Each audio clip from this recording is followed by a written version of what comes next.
All right, welcome to another episode of Good Vibes. I'm Martin Faust, and joining us back once again, Debbie Cox-DeNova, and she is our transformation coach. Debbie, good to see you again. How are you? Good to see you as well. Good. All right, today we're going to talk about becoming more optimistic, and I can't wait because optimism hates pessimism. Right. Is pessimism a word? It is now, isn't it? Pessimism is a word, All right, yes, okay, absolutely. And, you know, optimistic people actually take more risks. They experience more successes. They're happier in general. And so when it comes to optimism, what we know from research is about 1/3 of it comes down to your genetics. But that leaves 2/3 of it under our control. And we're going to talk today about becoming more optimistic, because even when you have an optimism bias, so in other words, you kind of expect everything to go well even when it's not going to, things tend to turn out better for optimists, regardless of whether their expectations are met. It's kind of like shooting for the moon and landing among the stars. Right. It's kind of like that. So if you're willing to shoot for gold, you might get silver, right? Whereas with pessimists, it's sort of a self-fulfilling expectations in life. It's kind of like, if I don't expect to win, you're probably not going to win, right? So if you find yourself having negative self-talk and negative expectations in life, we're going to talk about how to question your thinking. And you should know, especially at home right now, if you fall between the ages of about 30 to 50, you need to pay special close attention, because what research shows is that we're our happiest and our most optimistic when we're children. And then it goes down and dips between the ages of 30 and 50. We're at the lowest point where they're most pessimistic, and then it actually goes up after that.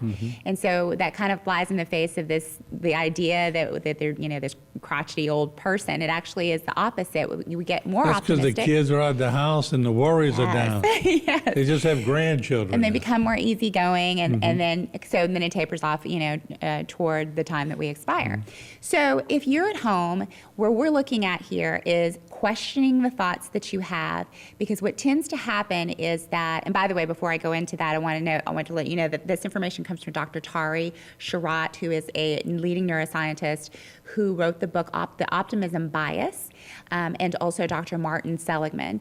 And so if you're interested in this information more, there's plenty of information around the areas of positive psychology and how to become happier and more optimistic. So what we're looking at here is examining how you show up when it comes to life, what you expect in life. Because people who have more of a negativity bias tend to have these three things. They believe things are going to be pervasive, permanent, and personal, okay? So in other words, let's say that someone goes and asks a girl out on a date and she rejects him.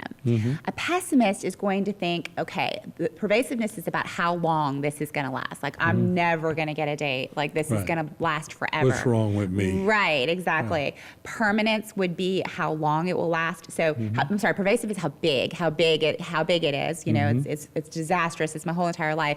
And then permanence is how long. And then personalization is how much of it is me. So someone who has a negativity bias, someone who is more pessimistic, is going to think, I'm never going to find anybody. This is my whole entire life. It's ruined and it's all my fault. But that shows up in their moxie, in the way they approach people. The more confident people who have the little skip in their step, they get the attention. They do. And it has already been shown that optimists are willing to take more risks. So they ask more girls out on dates. They're more likely to become entrepreneurs because they're okay. When risk happens, they tend to say, if there was a failure, they tend to say, well, the circumstances weren't quite right? And when they win, they tend to take personal credit for it. Well, I did it because I studied really hard, or I'm the type of person who wins in these experiences. Whereas pessimists, if something good happens, they actually find it more like it's luck. But if something negative happens, again, they personalize it, they make it permanent, they make it pervasive in their lives. So it's about recognizing what your self-talk is when it comes to thinking about the future, and also about what's already happened, and then questioning it with actually holding it up to the light of truth and going, wait a second, I've won before. I've asked a girl out before and she said yes. This doesn't necessarily mean that this is the rest of my life, right? And these are things that pessimists will have to do in order to sort of nudge the their optimism in the opposite direction. And it's recognizing your A game too. You know, some days you wake up and everything goes right that day. Yeah. And it's always good. Now, somebody can derail it, but then it's how quick can you get back on the A train? Absolutely. And knowing that's a really good point, because knowing your strengths is what Dr. Martin Seligman says is really helpful, especially if you think right now about something that you have to do at work that you hate, but you have to do it every week. So this is a challenge that he has.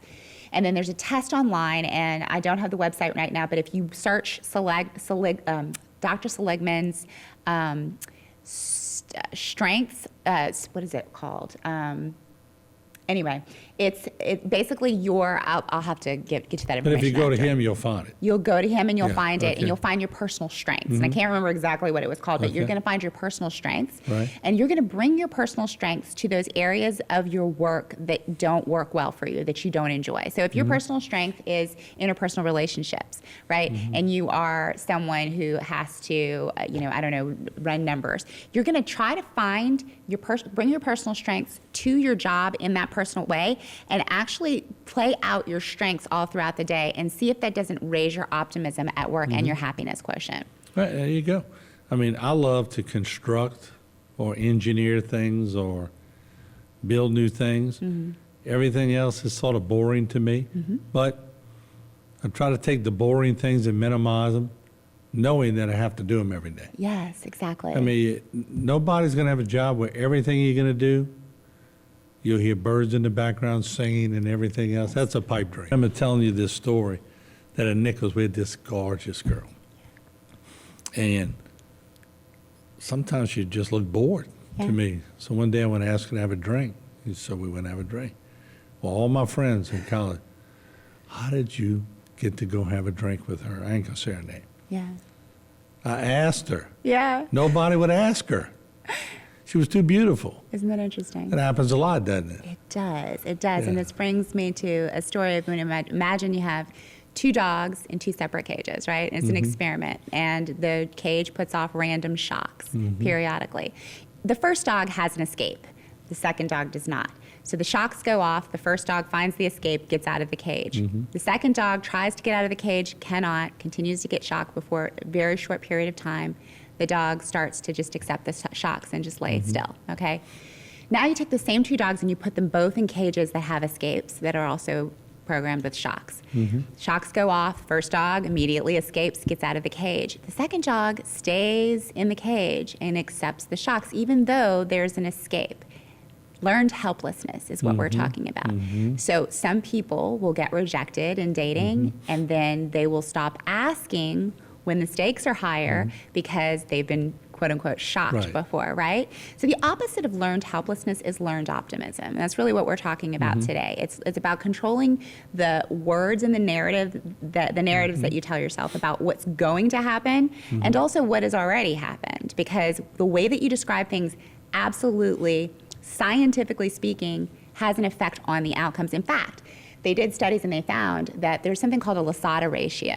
So the Lasada ratio is the number of positive words to negative words that are used. And what they found is that in board meetings in companies where there was a 2.9% 2.9 to 1 Lasada ratio. In other words, for every one negative, they were saying 2.9 positive words. Those companies that were above that were actually flourishing. Below 2.9, they were stagnating. Between 2.9 to 1, they were stagnating. And if they had 1 to 1, the companies were going under, just based on the Lasada ratio of the number of positive words to negative words. Now, if you want to take 2.9 as successful, 2.9 to 1 is successful in companies. You don't want to take that into marriage, because we know from the Gottman Institute that they've taken married couples and they put them in rooms for a weekend and just recorded their words to each other. And what they found is that anything below 5 to 1 on the Lasada ratio spelled divorce. It was a prediction for divorce. So we want to watch the number of positive things that we say versus the negative, because they have real world consequences. What we're saying to our children, right? Positive versus negative. It's not that we don't ever say anything negative, but we need to understand. Oh, look at that shot. Right, exactly. So if you want to last the test of time, we're all built for whenever negative words are said to us, what we tend to do is we tend to freeze, right? So if someone's telling us something negative, we tend to dismiss it or we tend to freeze. Which brings me to my point, not to say that there's different levels of beauty, but there is, okay? So we tell the young teenagers or the nephews when they ask, don't always go for the 10 on the looking scale. Get the 7 or 8 who has a great personality and wakes up every morning and goes, let's go do something. Yes. Optimistic. Yes. That'll keep you going. Oh, absolutely. And it's contagious. Remember that we are contagious. Every single emotion is contagious. When we see someone who is happy and optimistic, or if we hang out with a happy and optimistic people, it's absolutely been shown. Not only does it affect us, but it affects people to the 3rd degree. So like people that you'll never meet. If you're an optimistic person to someone at work, they go and they spread that optimism at home. That person spreads to their best friend who spreads it to their mother. It goes out like a ripple effect. But the same is also true for negative emotions and pessimism as well. So if you want to become more optimistic, it's about noticing whenever you're using negative explanatory words and you're using pervasive, permanent, and personalized language to describe what's happened or what's going to happen in the future. Yeah, what kind of techniques would you, with about 2 minutes left, because you can get derailed. I literally wake up happy every morning, but I could get derailed. But the technique to trying to get back on track sometimes becomes difficult. Yeah. What are they? How do you do that? So if you think about, you're going to kind of flip the 3 Ps, right? So the pervasive, permanent, and personalized. So where am I in a negative explanatory way, presuming that this is going to be a long, like because something happened or that I'm afraid to take a risk, and ask for a promotion, that it's going to be this big deal, right? And challenge that and actually speak from a very calm place, centered place within ourselves, speak the opposite to ourselves and remind yourself of areas in your life that have already happened where this is disproved. So whether it's asking for a job, winning at a game, asking a girl out and succeeding, you're going to give yourself proof that it's not permanent, it's not pervasive, it's not just about you, that you can step up and do something different. And if you can't find kind of examples from your past, you can look to examples of other people. Well, if he can do it, then I can definitely do it, right? The word can is a powerful word. It's much more powerful than can't. Absolutely, it is. There's no can't in the dictionary. Right? So true. as long as we keep that in mind, we'll be okay. All right, what's up for next week? Any thoughts yet? We haven't decided yet, so if you guys have any thoughts, please let me know. I'm open. All right, good deal. Good seeing you again. You as well. All right, we will take a break. We'll be back once again. If you have a particular topic you want to pass by Debbie, just send us a little email at HTV, and we'll get it to her. Chances are she'll talk about it. We'll take a break. We'll be right back.